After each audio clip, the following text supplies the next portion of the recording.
बिस्मिल्लाहिर्रहमानिर्रहीम। मैं व डॉक्टर जी.एम. चौधरी पंजाबी संगत विच यकीनन पंजाबी संगत जिहड़ा उहदा मकसद ये है कि पंजाबी ज़बान की खिदमत की जाए तो जिहड़े असी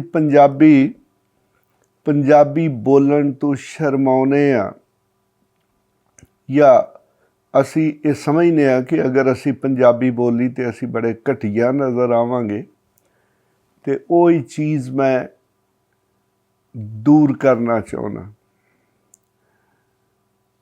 तो तुसी देख लो कि मैं PhD इंटरनेशनल रिलेशन यानी कि बैनुल अक़वामी अमूर करन तो बाद भी पंजाबी बोल रहे हैं, तो मेरी कोई परसनैलिटी कोई घाटा नहीं पिया। तो तुसी भी डट के बोलो, अपने बच्चों भी बुलाओ, घर च पंजाबी च गल करो, बाहर उर्दू सीखो, अंग्रेज़ी बोलो, फ्रांसीसी बोलो, स्पैनिश बोलो, जिहड़ी मर्जी ज़बान बोलो। जिन्नियां ज़बानां तुसी बोलोगे उन्ना ही तुहानूं फ़ायदा है। तो कम अज़ कम पाकिस्तान दियां ते एक दो ज़बानां चों अगर मज़ीद बस पश्तो हर जगह तो तुहानूं पठान मिल जाणगे जिहड़े कि पश्तो बोलदे ने, ते वो कदे नहीं शर्माए। बल्कि बड़ी अजीब गल है कि जिथे दो पंजाबी मिलणगे वो पंजाबी च नहीं उर्दू च गल करनगे, जिथे दो पठान मिलणगे वो पश्तो च गल करनगे, जिथे दो सिंधी मिलणगे वो सिंधी च गल करनगे, जिथे दो बलोची मिलणगे वो बलोची च गल करनगे। सिर्फ एक पंजाबी ऐसी कौम है कि जिहड़ी पंजाबी बोलण तो शर्माउंदी। बहरहाल अज तुहानूं मैं दसांगा कि पंजाबी क्यों है, यानी कि पंजाबी का नाम पंजाबी क्यों है। बड़े सारे जिहड़े पंजाबी चैनल दे मैं सारे देखण दे इतफाक हुंदा है, लेकिन किसी ने ये दसन की कोशिश नहीं की कि पंजाबी क्यों है, इहदा होर कोई ना क्यों नहीं रखता गया।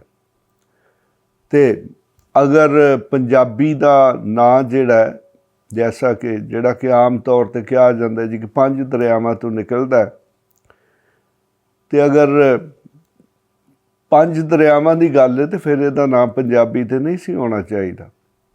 तो इस करके कि बुनियादी तौर पर 5 तो नहीं, ये जदों मुतहदा पंजाब सी, इकट्ठा सी पंजाब सारा, तो उदों तो 5 तो ज़्यादा दरिया सी, लेकिन इहदा नाम पंजाबी ही क्यों रखा गया, या पंजाबी नां तो पहला इहदे किहड़े नां सी। अज तुहानूं जनाब मैं सारी गल दसांगा। इस तो पहले एक मुसन्नफ जिहड़ा उन्हें बड़ी एक ज़बरदस्त गल जिहड़ी है पंजाबी दे मुतल्लक लिखी है, तो वह जनाब की कहंदा है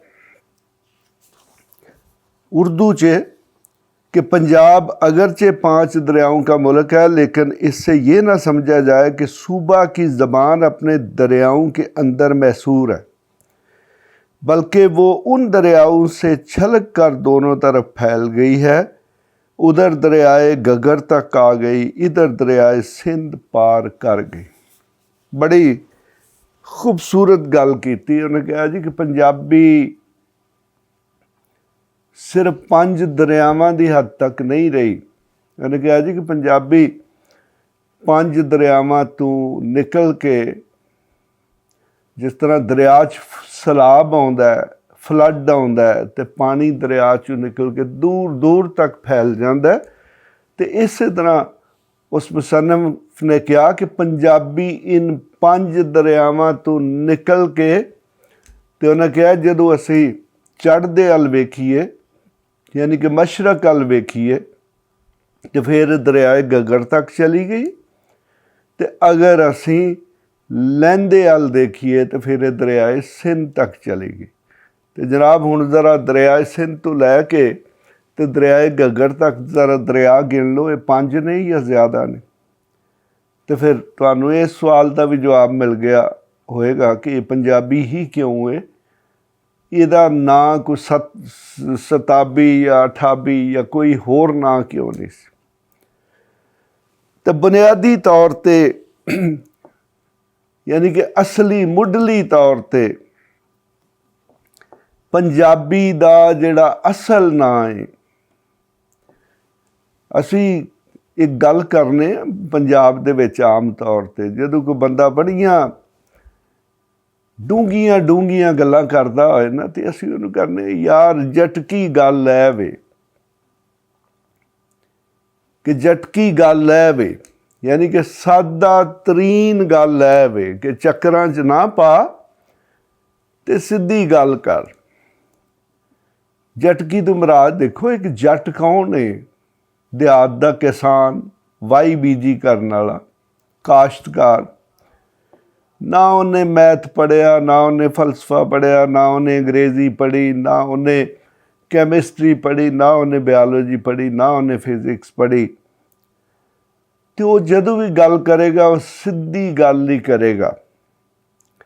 ਔਰ ਇਹੀ ਵਜ੍ਹਾ ਹੈ ਕਿ ਅਕਸਰ ਤੁਸੀਂ ਦੇਖਿਆ ਹੋਏਗਾ, ਕਹਿੰਦੇ ਨੇ ਕਿ ਪੰਜਾਬੀ ਬੜੀ ਇੱਕ ਬਦਤਮੀਜ਼ ਕਿਸਮ ਦੀ ਜ਼ੁਬਾਨ,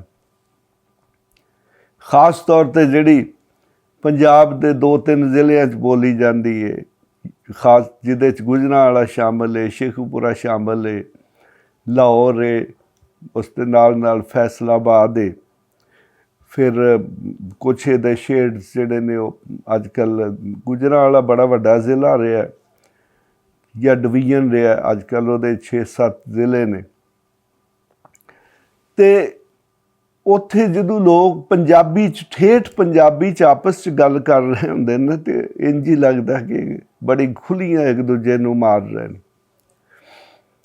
ਮਸਾ ਮੈਂ ਇੱਥੇ ਇੱਕ ਸਾਡੇ ਮੇਰੇ ਕੁਲੀਗ ਨੇ, ਪ੍ਰੋਫੈਸ਼ਨਲ ਕੁਲੀਗ ਨੇ, ਮੈਂ ਵੀ ਵਕੀਲ ਹਾਂ, ਉਹ ਵੀ ਵਕੀਲ ਨੇ ਇਸਲਾਮਾਬਾਦ ਕਚਹਿਰੀ 'ਚ,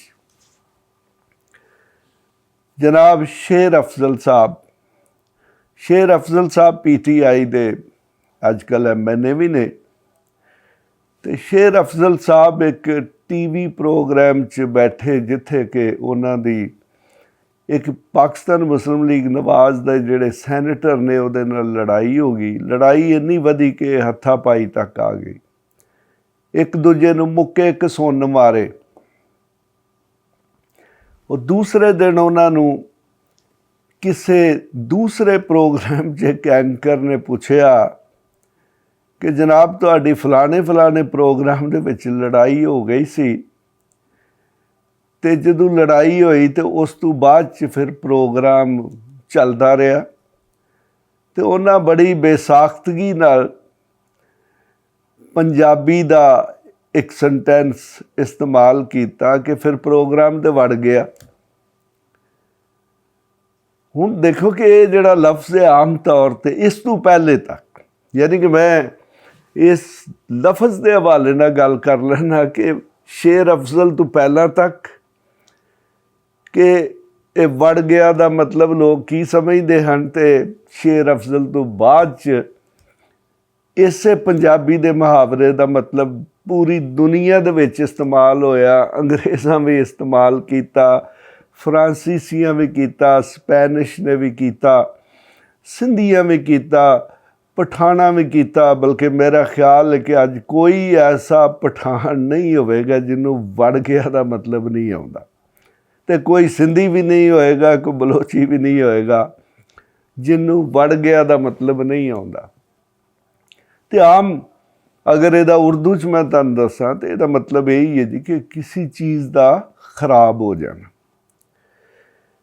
ਲੇਕਿਨ ਸ਼ੇਰ ਅਫਜ਼ਲ ਤੋਂ ਪਹਿਲੇ ਇਸ ਦਾ ਇੱਕ ਮੰਨਫੀ ਇਸਤੇਮਾਲ ਕੀਤਾ ਜਾਂਦਾ ਸੀ, ਜਿਹੜਾ ਕਿ ਆਮ ਤੌਰ 'ਤੇ ਉਹ ਜਿਨਸੀ ਤਾਲੁਕਾਤ ਦੇ ਹਵਾਲੇ ਨਾਲ ਗੱਲ ਕੀਤੀ ਜਾਂਦੀ ਸੀ। ਲੇਕਿਨ ਇਸ ਤੋਂ ਬਾਅਦ 'ਚ ਜਿਹੜਾ ਅਸਲ ਇਹਦਾ ਮੁਹਾਵਰਾਤੀ ਇਸਤੇਮਾਲ ਸੀ ਕਿ ਵੜ ਜਾਣ ਦਾ ਮਤਲਬ ਕਿ ਕਿਸੇ ਕੰਮ ਦਾ ਸਤਿਆਨਾਸ਼ ਹੋ ਜਾਣਾ, ਕਿਸੇ ਕੰਮ ਦਾ ਖਰਾਬ ਹੋ ਜਾਣਾ।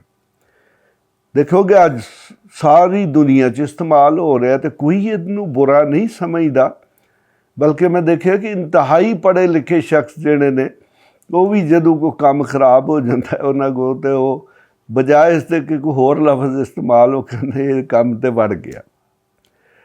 ਤੇ ਜਨਾਬ ਪੰਜਾਬੀ ਜਿਹੜੀ ਏ ਇਹ ਬੜੀ ਸਾਦਾ ਜ਼ਬਾਨ ਹੈ ਕਿ ਜਿਹਦੇ ਵਿੱਚ ਕੋਈ ਇੰਨੀ ਉਰਦੂ ਦੀ ਤਰ੍ਹਾਂ ਚੱਕਰਬਾਜ਼ੀ ਨਹੀਂ, ਫਾਰਸੀ ਦੀ ਤਰ੍ਹਾਂ ਚੱਕਰਬਾਜ਼ੀ ਨਹੀਂ, ਕਿ ਬੜੀ ਸਿੱਧੀ ਜਿਹੜੀ ਉਹ ਕਹਿੰਦੇ ਨਾ ਪੰਜਾਬੀ ਜੀ, ਸਿੱਧੀ ਗੱਲ ਮਾਰਨਾ, ਡਾਇਰੈਕਟ ਗੱਲ ਮਾਰਨਾ, ਉਹ ਪੰਜਾਬੀ ਹੈ। ਤੇ ਇਸੇ ਕਰਕੇ ਇਸ ਜ਼ਬਾਨ ਨੂੰ ਜਟਕੀ ਜ਼ਬਾਨ ਵੀ ਕਿਹਾ ਜਾਂਦਾ। ਜਟਕੀ ਜ਼ਬਾਨ ਕਿਹੜੀ? ਕਿ ਉਹ ਜ਼ਬਾਨ ਜਿਹੜੀ ਜੱਟ ਬੋਲਦੇ ਨੇ। ਦੇਖੋ ਕਿ ਸਾਰਾ ਪੰਜਾਬ ਹੀ ਦਿਹਾਤੀ ਸੀ, ਬੜਾ ਲਾਹੌਰ ਸ਼ਹਿਰ ਅੱਜ ਜਿਹੜਾ ਵੱਡਾ ਤੁਸੀਂ ਦੇਖਦੇ ਹੋ, ਇਹ ਗੁਚੋਂ ਦੇਣਾ ਹੀ ਨਹੀਂ ਬਣ ਗਿਆ।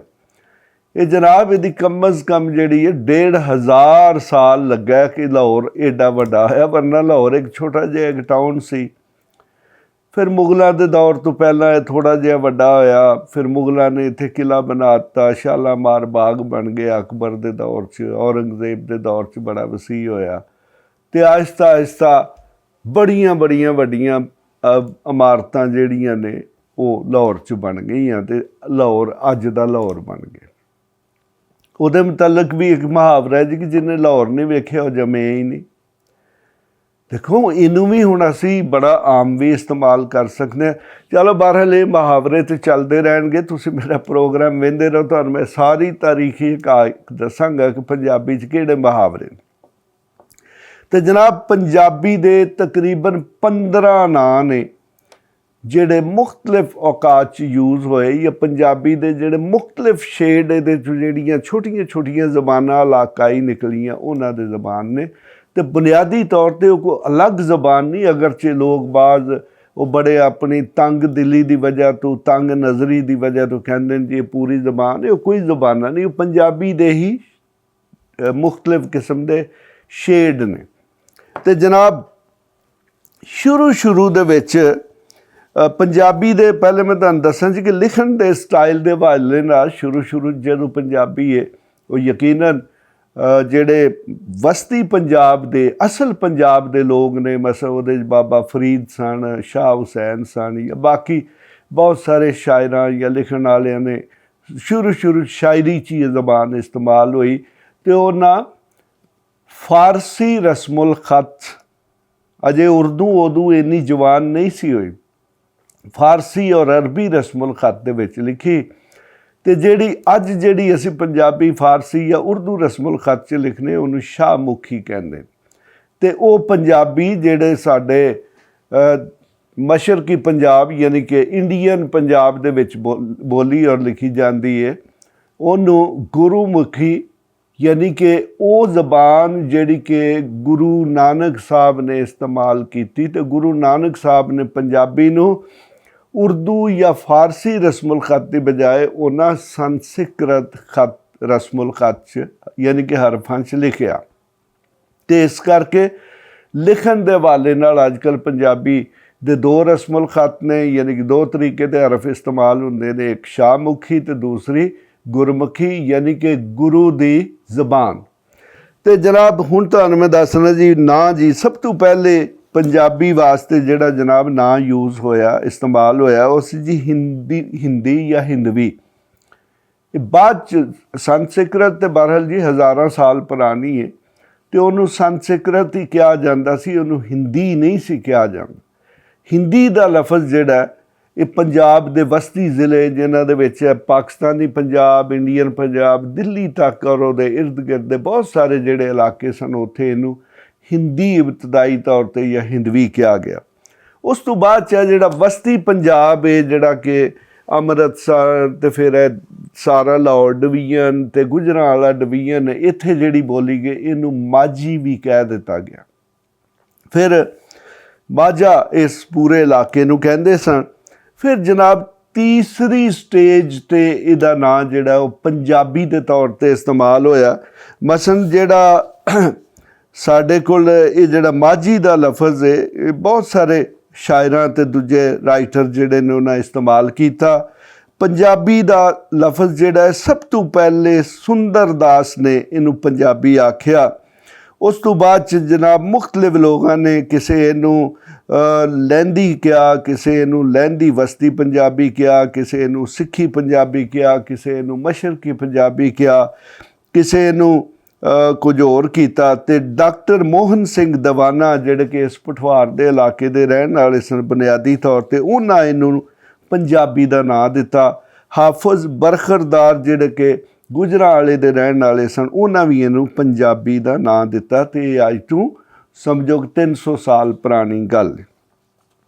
ਉਸ ਤੋਂ ਬਾਅਦ 'ਚ ਜਨਾਬ ਪਿੰਡਾਂ ਦੇ ਵਿੱਚ ਇਹਨੂੰ ਜਟਕੀ ਜ਼ਬਾਨ ਵੀ ਕਿਹਾ, ਯਾਨੀ ਕਿ ਜਿਹੜੀ ਜੱਟ ਜ਼ਬਾਨ ਬੋਲਦੇ ਨੇ, ਕਾਸ਼ਤਕਾਰ ਯਾਨੀ ਕਿ ਵਾਈ ਬੀਜੀ ਕਰਨ ਵਾਲੇ ਲੋਕ ਬੋਲਦੇ ਨੇ, ਯਾਨੀ ਕਿ ਜਟਕੀ ਜ਼ਬਾਨ।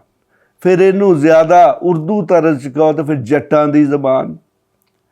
ਅਤੇ ਬੁਨਿਆਦੀ ਤੌਰ 'ਤੇ ਦਿਹਾਤਾਂ 'ਚ ਜਿੰਨੇ ਲੋਕ ਸਨ ਉਹਨਾਂ ਨੂੰ ਜੱਟ ਹੀ ਕਹਿੰਦੇ ਸਨ, ਜਾਂ ਵਾਈ ਬੀਜੀ ਦੇ ਹਵਾਲੇ ਨਾਲ ਜਿਹੜਾ ਬੰਦਾ ਵਾਈ ਬੀਜੀ ਪੰਜਾਬ 'ਚ ਕਰਦਾ ਉਹਨੂੰ ਜੱਟ ਹੀ ਕਹਿੰਦੇ ਸਨ, ਚਾਹੇ ਉਹ ਕਿਸੇ ਹੋਰ ਜ਼ਾਤ ਨਾਲ ਵੀ ਉਹਦਾ ਤਾਲੁਕ ਸੀ ਜਨਾਬ। ਉਸ ਤੋਂ ਬਾਅਦ 'ਚ ਇਹਨੂੰ ਲਹਿੰਦੀ ਵੀ ਕਿਹਾ ਜਾਂਦਾ।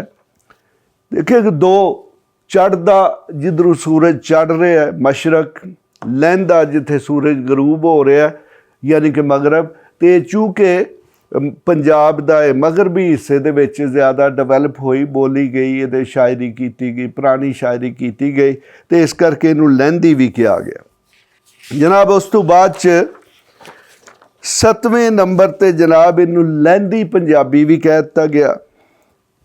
ਫਿਰ ਜਿਹੜੀ ਪੰਜਾਬੀ ਮਸ਼ਰਕੀ ਪੰਜਾਬ 'ਚ ਬੋਲੀ ਜਾਂਦੀ ਸੀ, ਯਾਨੀ ਕਿ ਹਿੰਦੁਸਤਾਨ ਦੇ ਪੰਜਾਬ 'ਚ ਬੋਲੀ ਜਾਂਦੀ ਸੀ, ਉਹਨੂੰ ਚੜ੍ਹਦੀ ਪੰਜਾਬੀ ਕਿਹਾ ਗਿਆ। ਜਿਹੜੀ ਪਿਓਰ ਪੰਜਾਬੀ ਸਾਡੇ ਸਿੱਖ ਭਰਾ ਪੂਰੀ ਦੁਨੀਆ 'ਚ ਬੋਲਦੇ ਨੇ ਅਤੇ ਉਹਨਾਂ ਪੰਜਾਬੀ ਨੂੰ ਪੂਰੀ ਦੁਨੀਆ ਨੂੰ ਸਿਖਾ ਦਿੱਤਾ, ਉਹਨੂੰ ਸਿੱਖੀ ਪੰਜਾਬੀ ਵੀ ਕਿਹਾ ਜਾਂਦਾ, ਜਿਹੜੀ ਕਿ ਗੁਰਮੁਖੀ 'ਚ ਲਿਖੀ ਜਾਂਦੀ। ਫਿਰ ਜਨਾਬ ਲੁਧਿਆਣਵੀ ਪੰਜਾਬੀ, ਲੁਧਿਆਣਵੀ ਪੰਜਾਬੀ ਉਹ ਸੀ ਜਿਹੜੀ ਪੰਜਾਬ ਦੇ ਜ਼ਿਲ੍ਹਾ ਲੁਧਿਆਣੇ ਵਿੱਚ ਬੋਲੀ ਗਈ, ਔਰ ਕਿਹਾ ਜਾਂਦਾ ਕਿ ਅੰਗਰੇਜ਼ਾਂ ਨੇ ਇਸੇ ਲੁਧਿਆਣਵੀ ਪੰਜਾਬੀ ਨੂੰ ਹੀ ਆਮ ਕਰਨ ਦੀ ਕੋਸ਼ਿਸ਼ ਕੀਤੀ। ਫਿਰ ਜਨਾਬ ਇਹਨੂੰ ਲਾਹੌਰੀ ਵੀ ਕਿਹਾ ਗਿਆ, ਯਾਨੀ ਕਿ ਅਮੀਰ ਖੁਸਰੋ ਨੇ ਇਹਨੂੰ ਪੰਜਾਬੀ ਨਹੀਂ ਕਿਹਾ, ਉਹਨਾਂ ਇਹਨੂੰ ਲਾਹੌਰੀ ਕਿਹਾ। ਅਤੇ ਹਾਫਜ਼ ਮਹਿਮੂਦ ਸ਼ਿਰਾਨੀ ਨੇ ਇਹਨੂੰ ਜਿਹੜਾ ਉਹਨੂੰ ਲਾਹੌਰੀ ਕਿਹਾ। ਉਸ ਤੋਂ ਬਾਅਦ ਜੀ ਜਦੋਂ ਅਸੀਂ ਇਹ ਪਹਾੜੀ ਇਲਾਕੇ 'ਚ ਆ ਜਾਂਦੇ ਹਾਂ ਤਾਂ ਇਸੇ ਪੰਜਾਬੀ ਨੂੰ ਪਠਵਾਰੀ ਕਿਹਾ ਗਿਆ। ਫਿਰ ਥੋੜ੍ਹਾ ਜਿਹਾ ਉੱਤੇ ਕਸ਼ਮੀਰ ਅਤੇ ਹਜ਼ਾਰੇ ਚਲੇ ਜਾਂਦੇ ਹਾਂ ਅਤੇ ਇਹਨੂੰ ਹਿੰਦਕੋ ਕਿਹਾ ਗਿਆ। ਫਿਰ ਜਦੋਂ ਅਸੀਂ ਮਲਤਾਨ ਵਾਲੀ ਸਾਈਡ 'ਤੇ ਚਲੇ ਜਾਂਦੇ ਤਾਂ ਮੁਗਲਾਂ ਦੇ ਦੌਰ 'ਚ ਇਹਨੂੰ ਮਲਤਾਨੀ ਵੀ ਕਿਹਾ ਗਿਆ, ਚੂँਕਿ ਮਲਤਾਨ ਬਹੁਤ ਬੜਾ ਸੂਬਾ ਸੀ ਮੁਗਲਾਂ ਦੇ ਦੌਰ 'ਚ। ਫਿਰ ਉੱਥੇ ਮਲਤਾਨ ਔਰ ਉਸ ਦੇ ਇਰਦ ਗਿਰਦ ਦੇ ਜਿਹੜੇ ਇਲਾਕੇ ਨੇ ਅੱਜ ਕੱਲ੍ਹ ਉੱਥੇ ਇਹਨੂੰ ਮਲਤਾਨੀ ਦੀ ਬਜਾਏ ਸਰਾਇਕੀ ਕਹਿੰਦੇ ਨੇ। ਅਤੇ ਜਨਾਬ ਇਸ ਤਰ੍ਹਾਂ ਪੰਜਾਬੀ ਜਿਹਨੂੰ ਅਸੀਂ ਕਹਿੰਦੇ ਹਾਂ ਇਹਦੇ 15 ਮੁਖਤਲਿਫ ਨਾਂ ਔਰ ਬਹੁਤ ਸਾਰੇ ਸ਼ੇਡਸ ਨੇ। ਅੱਜ ਇਤਨਾ ਹੀ ਕਾਫੀ ਹੈ, ਇਸ ਤੋਂ ਬਾਅਦ 'ਚ ਤੁਹਾਨੂੰ ਮੈਂ ਮਜ਼ੀਦ ਦੱਸਾਂਗਾ ਕਿ ਕਿਸ ਤਰ੍ਹਾਂ ਬਣੇ ਅਤੇ ਇਹਨਾਂ ਦੀ ਵਸਅਤ ਕਿੰਨੀ। ਖੁਦਾ ਹਾਫਿਜ਼। ਇਸ ਤਰ੍ਹਾਂ ਦੀਆਂ ਹੋਰ ਵੀਡੀਓਜ਼ ਲਈ ਇਸ ਚੈਨਲ ਨੂੰ ਸਬਸਕ੍ਰਾਈਬ ਕਰੋ ਅਤੇ ਜੇਕਰ ਤੁਹਾਡੇ ਕੋਈ ਸਵਾਲ ਹਨ ਤਾਂ ਸਾਨੂੰ ਕਮੈਂਟ ਵਿੱਚ ਪੁੱਛੋ ਅਤੇ ਇਸ ਵੀਡੀਓ ਨੂੰ ਆਪਣੇ ਦੋਸਤਾਂ ਅਤੇ ਯਾਰਾਂ ਨਾਲ ਸ਼ੇਅਰ ਕਰੋ।